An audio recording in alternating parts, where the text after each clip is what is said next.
Hey, Kendall, Nathan here with the Hey, Wealthy Legacy Journey. Nathan, you got a pretty cool topic for us today. yeah. Why don't you bring us in? So what's that? Why don't you bring it in? Well, first off, welcome back. That's right. Yeah. So Yeah, it was so so much fun. Had a lot of fun out yeah, there. yeah. But I'm actually really excited to be back to work, which is cool too. Well, that's good. That's good. So yeah, actually, today we got some rain, and it made me think about last week, and it made me think about this topic for what we were discussing today. And it's like, when it storms, I noticed like even on the highway when I was coming out here today, like everybody just stopped when the rain got real heavy.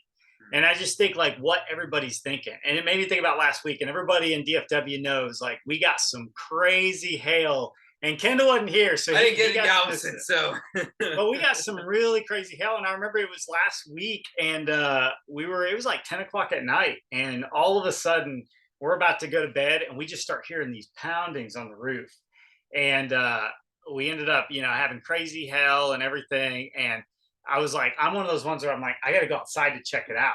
But I was like, yeah, I probably should wait on this. you Um, hear boom, boom, boom from hail coming out of the sky, and you're gonna run out the front door. kind of. Better have a football So, helmet on. but I did end up opening the garage, and I opened the garage, but the hail kind of started to stop, and I was like, oh, I saw the lights in my truck go off, and I'm like, oh, the glass must have broke. And Oh it my didn't, gosh. but I did go outside once it stopped, and I had like 3 holes in my windshield on my car.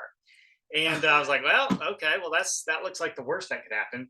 But I remember going in, and Jackie's like, you seem pretty calm. Normally you're pretty like, you'd be pretty excited. And I was like, I didn't realize it, but I was like, yeah, I mean, it's just a car. But it made me think a lot about real estate, made me think a lot about even just wealth and legacy and all this stuff. And what it made me think was sometimes whenever I've had some small little problem from like a storm, and it's great that it was a storm. When you go through a storm and you have this little thing that really just gets at you, Yeah. it makes it feel so magnified. Mm. And so, like when she said that, I thought to myself, "Well, it's just a windshield. I'll get it replaced tomorrow. No big deal." And Probably the because it next, throws you off your rhythm. Like you're like, I'm doing it to this task and this task and this right? task and this task, and all of a sudden, well, crap! Now tomorrow I have to go worry about getting a new windshield. Like, Yeah, you yeah. let that debilitate you and break you down, or Yeah. Well, yeah, and that's the thing. You don't look at all of the bright things. You don't look at yeah, all the positives. And it just so happened that Jackie bought me this.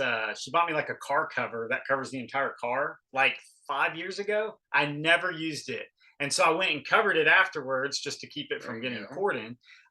Didn't have insurance. I realized collision insurance because it was a car we paid cash for. So that was kind of a bummer until I realized, oh, it only costs this much. And I had a guy come out like 2 days later and replace it like it was Yeah. nothing. So it made me think about like when you're going down And this you have collision journey. insurance now.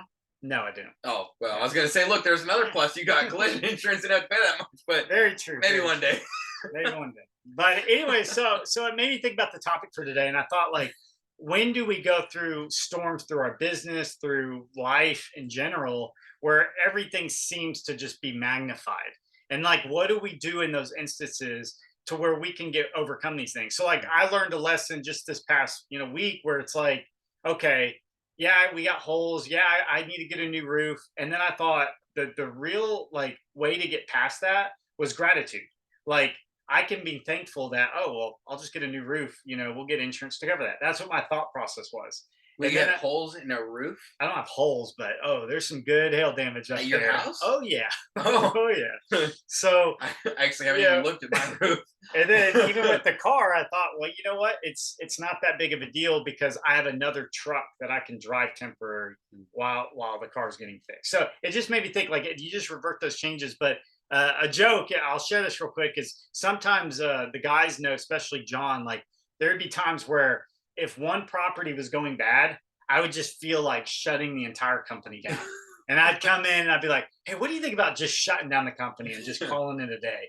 And it would be those moments that I'd be realizing, like, I just felt the weight of that one little storm, Mm, and it made it feel like the whole entire city was being destroyed. When in right, reality, it was just one little part right. that was getting Such an held on. isolated event, but you gave it like it was 10% of the business, and you gave it 90% of your Yeah, attention. yeah, for sure. So I guess I'd ask you, like, what can you think of any times where like you've had a storm in your life where it's like something's happened, you've had some small damage, but it felt like the entire like the world was falling in a sense. Actually, you know what? The first flip we did, or first or second flip we did together, what was that one?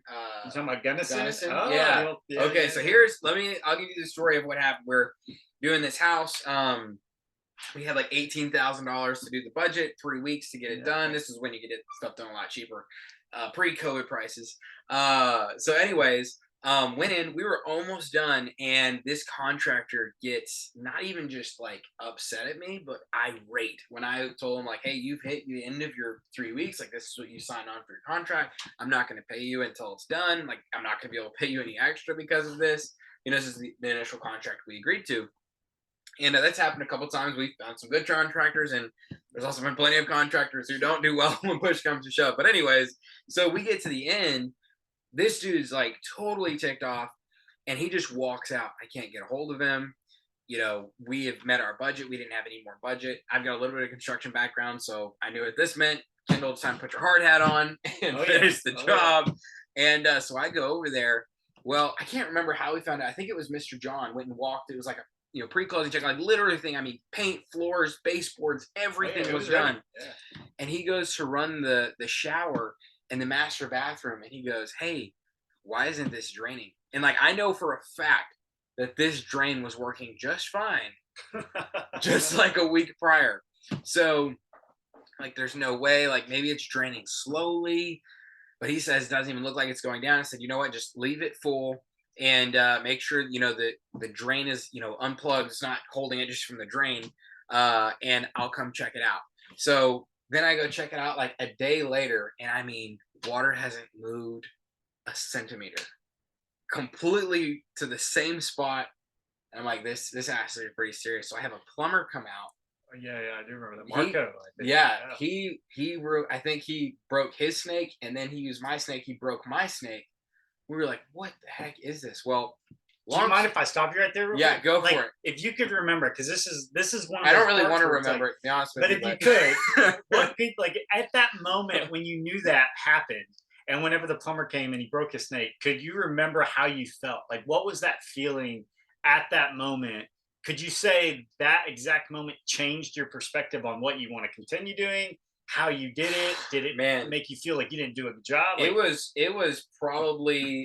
it ranks up there with one of the lowest moments in my investor history. Like, I remember thinking I had completely failed. I remember feeling like I had let Nathan down and let Mr. John down.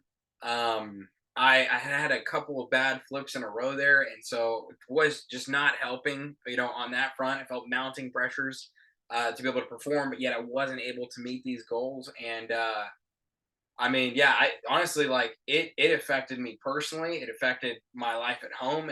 It was a struggle for me. I remember like a couple of days, it was a struggle just to even get up in the morning.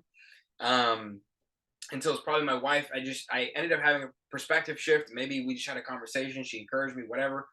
And I just said, you know what, the only thing that I can do is, well, I guess I had two options. I can either sit here and wallow in my worry and do nothing about it, or I can get up and I can say, okay, well, here's where I'm at. Here's what needs to get done. The bathroom tub needs to drain. And so I need to start taking steps towards that final goal. And so the question was, well, what's the next right step? I already called the plumber. We knew there was some serious problem. So the next thing we did is we had to pull up all of this brand new flooring in the bathroom. And then we had to jackhammer up the foundation to the toilet to figure out, we just assumed that there was going to be a bad blockage. And then the next step after that was cut out the PVC, install a new piece of PVC. By the way, what happened is this angry contractor had poured concrete down the drain. So lucky me. But the good part about this, the really good part about this, is you had like your sink and your toilet and the bathtub. And so the concrete, they didn't pour enough to get all the way out to the main drain that went to the toilet. So we were able to like divert off of the toilet drain, another, shower drain that just, came over and hit the toilet, and it was able to drain underneath just fine. It was the code, like it was all good. But then I hauled a crap ton of concrete out of that bathroom. We poured new concrete. Well, we fixed the PVC, and we poured new concrete. And then we laid new flooring, and then everything was good.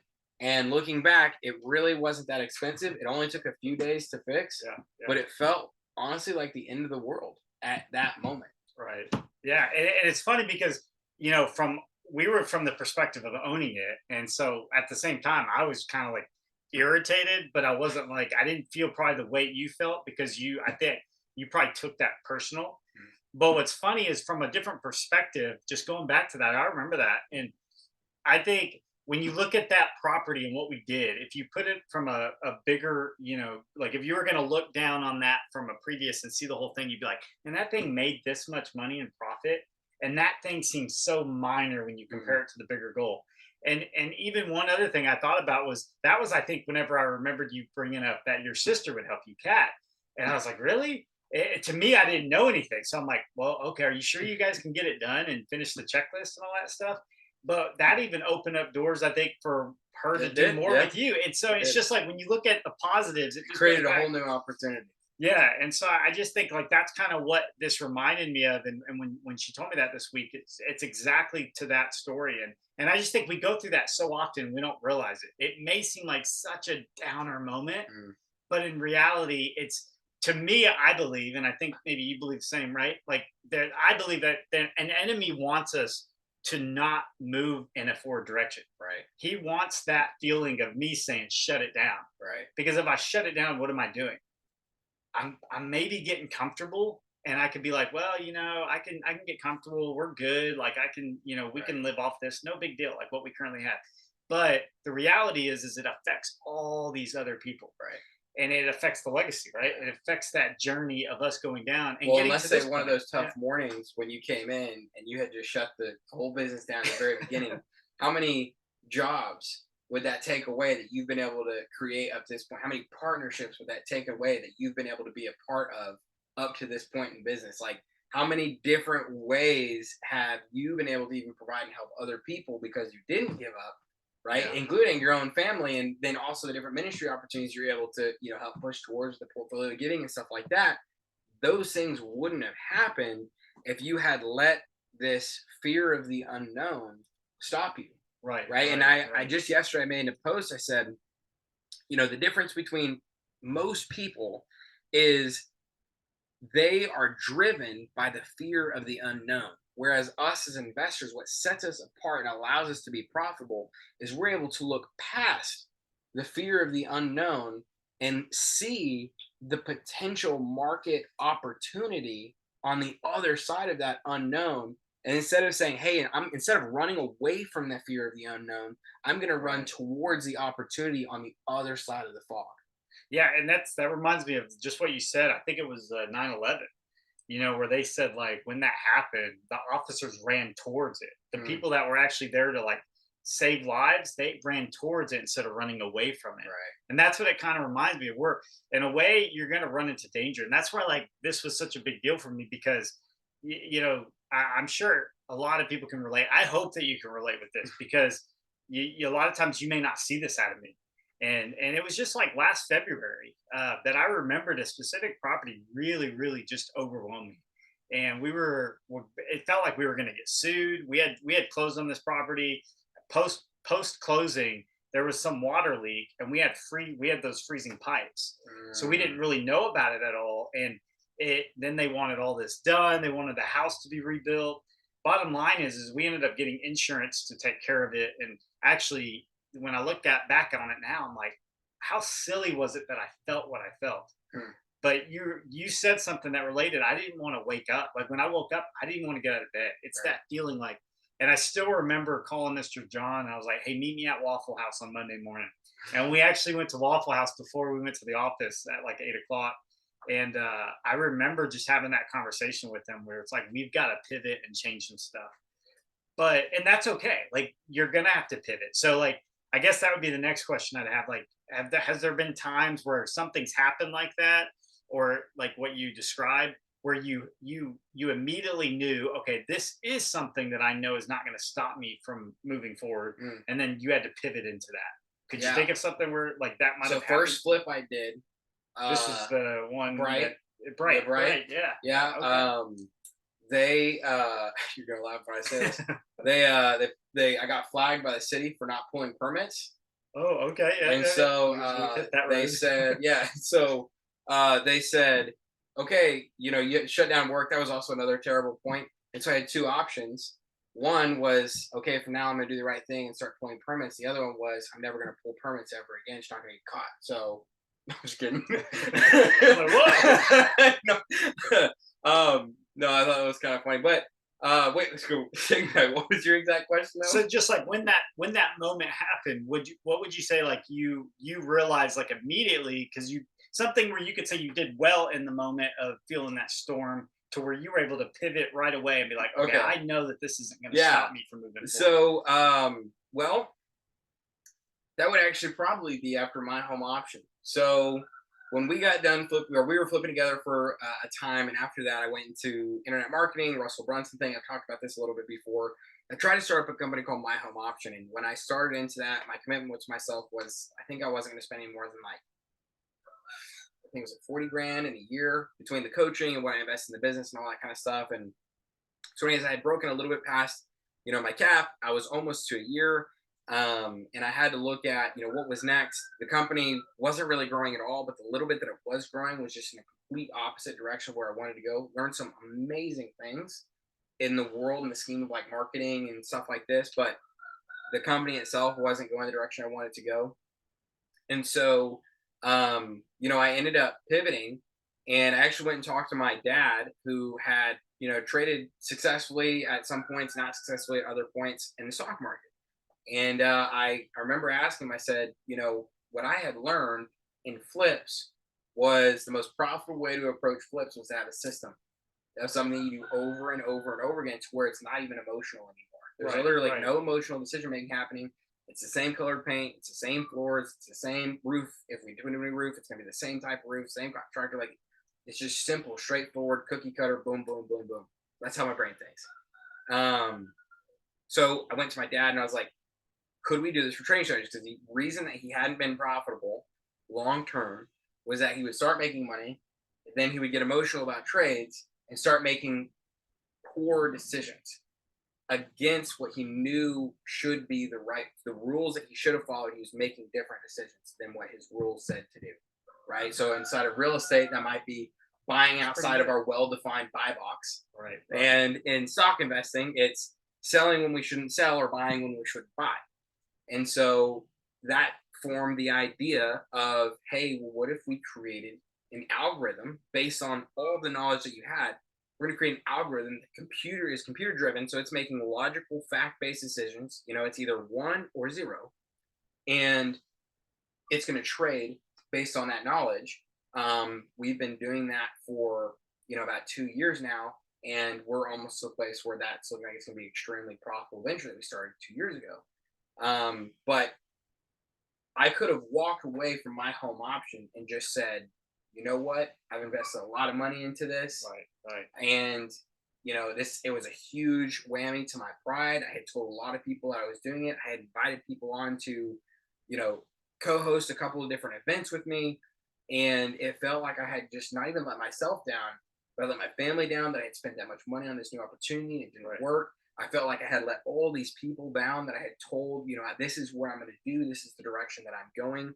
And, especially like there, even Nathan, when I looked at, I set out to build this thing, I kind of split away from Nathan in the investing to go do this other thing. And I felt like a complete failure, almost like too ashamed to even want to go back to talk to these people because it was like, I am a complete failure.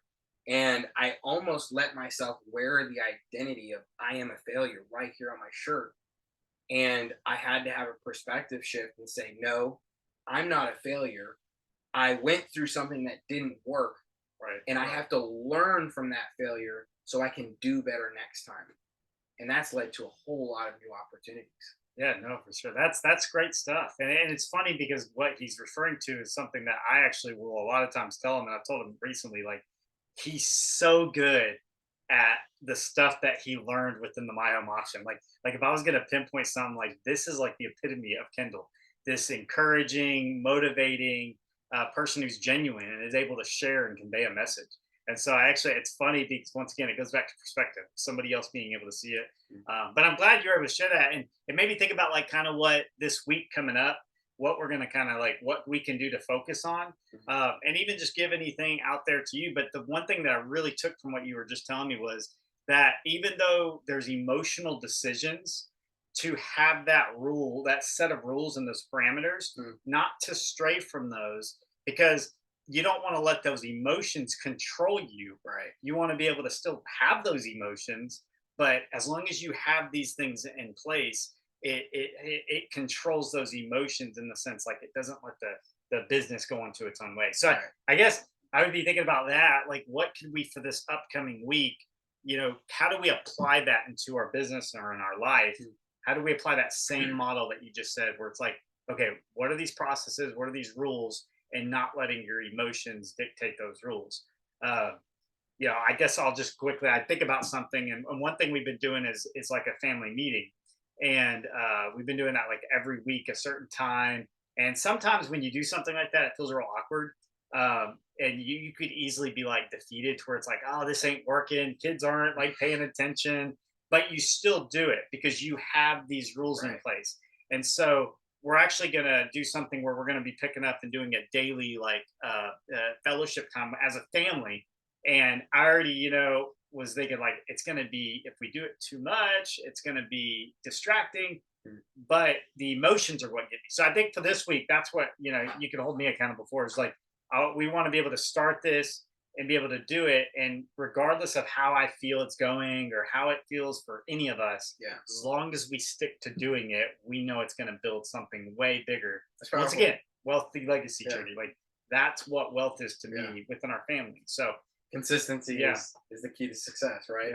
So anything, I don't think that we neither, like, I mean, obviously there's a point where like you and I knew nothing about real estate or investing or anything. It wasn't just like one day we woke up and was like, oh man, I'm good at investing. Like, who knew? It was just like, no, kind of put one foot in front of the other and learn through a couple failures, and then next thing you know, a couple of years later, overnight success. That's right. So that's good. Well, one question that I would, I'd love to ask ourselves is in the perspective to our business, in some shifts that we've made, different things that we've done, even kind of having some holes punched through the windshield of some of our ideas. It's good. I like how are we going to, react to those this coming week? And, really, as we face some changing and some shifts and some pivoting, how do we move forward in a positive way? And we can touch a little bit on the rules too that we're setting in place. That's maybe even a whole nother great topic for another day, but especially, hey, we get beat down too in our ideas, right? So it's like, how do we get back up? How do we keep moving forward? I mean, you want to share like what's been going on and how we're going to move forward? Oh, I mean, I guess that's to simplify that, I think it's really just overall, once again, I think it goes back to what is our purpose? What is our goals? And as long as it fits within those goals and such. So it's like, I think also the other thing is just throwing stuff out there. Sometimes that joke about throwing stuff at the wall and seeing what sticks is actually true, I think, because sometimes you don't want to put all your stock into one thing, but you want to be able to throw a bunch of things out there and seeing what might work. And so I would say to that, like even just this upcoming week, same is just like, okay, what can we go and test out? If we can test out 5 different things, let's figure out which one works. All kind of within the same realm, but maybe like slightly different from each other. Exactly. So we may not all of a sudden go all in and give 100% towards this, but we may say 20%, 20%, 20%, 20%, 20%. And that way we see, okay, this one really had momentum. And let's kind of ride with that wave in a sense. Kind of like when you were at Galveston riding the wave. And honestly, what's so exciting about what you just said is next week, I get to pick the topic. So we're kind of trying to flip flop now, where Nathan picks a topic next week. I pick a topic. My topic for next week is on the 10 bunny method. Ooh, and it actually is like literally what Nathan's talking about. I think it's what it was in my notes, but that is one of the things that I want to talk about. I think it's going to be next week. I've got like a 3-part kind of idea churning that I want to talk over in the coming weeks. But that principle right there of, obviously we're not saying, okay, well, the 3 things we're going to try is going to be flips and then single family rentals and then like commercial, warehouses. Right. But it's like, okay, we have this specific lane that we're in, but let's try attacking it from this angle and this angle and this angle. Exactly. So it's like, it's a little bit, it's not quite a full market shotgun, but it's also not quite like maybe a precision rifle. It's somewhere in between, a little bit more precise. But I won't give anything else away. So next week, 10 bunny method. 10 bunny method. That's And it's going to be game changing, I think, for some people. But yeah, any other final words you want to give before we say goodbye? I think we've given a lot today, but I would say just be prepared for that next storm. Like next time you think, before it even does any damage, just be able to say, hey, look, what am I thankful for?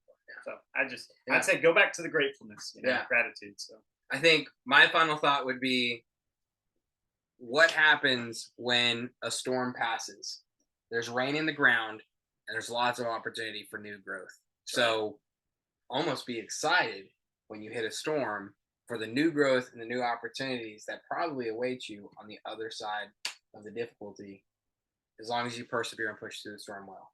That's pretty good. Yeah, that just came to me. But anyways, so it's awesome to talk with you guys. This has been another episode of the Wealthy Legacy Journey with Kendell and Nathan. And we will see you guys next week. See you next week.